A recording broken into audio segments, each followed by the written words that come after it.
উল্লেখ্য যে গত 7 আগস্ট 2025 তারিখ রাত্রি অনুমান 18:45 ঘটিকার সময় জিএমপি গাজীপুর বাসন থানাধীন চন্দনা চৌরাস্তা এলাকার দৈনিক প্রতিদিনের কাগজ পত্রিকার চিফ রিপোর্টার আসাদুজ্জামান তুহিন 39 প্রতিদিনের ন্যায় তথ্য সংগ্রহ করতে যান। মামলার এজাহার মতে সাংবাদিক আসাদুজ্জামান তুহিন বাসন থানাধীন চন্দনা চৌরাস্তা এলাকায় তথ্য সংগ্রহকালে দেখতে পান যে জনক বাদশাহ 35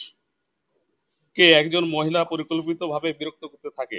এক পর্যায়ে বাদশাহ বিরক্ত হয়ে উক্ত মহিলার প্রতি ক্ষিপ্ত হলে পূর্ব হতে উৎপেতে থাকা স্বাধীন সহ অজ্ঞাতনামা খুনিরা জনক বাদশাহকে এলোপাথাড়ি কুপাতে থাকে। উক্ত ঘটনার ভিডিও চিত্র সাংবাদিক আসাদুজ্জামান তুহিন মোবাইল ফোনে ধারণ করার সময় আসামি স্বাধীন 28 ও অপর অজ্ঞাতনামা আসামিরা একই তারিখ অনুমান 1855 ঘটিকার সময় জিএমপি গাজীপুর বাসন থানাধীন চৌরাস্তায় শাকিনস্থ মসজিদ মার্কেটের উত্তর পাশে জনক রুহুল আমিন এর চায়ের দোকানের সামনে ভিকটিম সাংবাদিক আসাদুজ্জামান তুহিনকে ধারালো দেশীয় অস্ত্রশস্ত্র দ্বারা শরীরের বিভিন্ন স্থানে এলোপাথাড়ি কোপ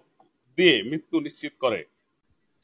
পরবর্তীতে এই হত্যাকাণ্ডের সাথে জড়িত আসামিদের গ্রেপ্তারের জন্য RAB 1 specialised company Porabari camp গাজীপুরের আভিযানিক দল বিষয়টি আমলে নিয়ে ছায়া তদন্ত শুরু করে এবং আসামিদেরকে গ্রেপ্তারের জন্য গোয়েন্দা নজরদারি বৃদ্ধি করে। দেখেন, আমাদের সমস্ত জায়গাতে আমাদের টিম কাজ করে, আমার সিভিল এবং আমাদের যে সমস্ত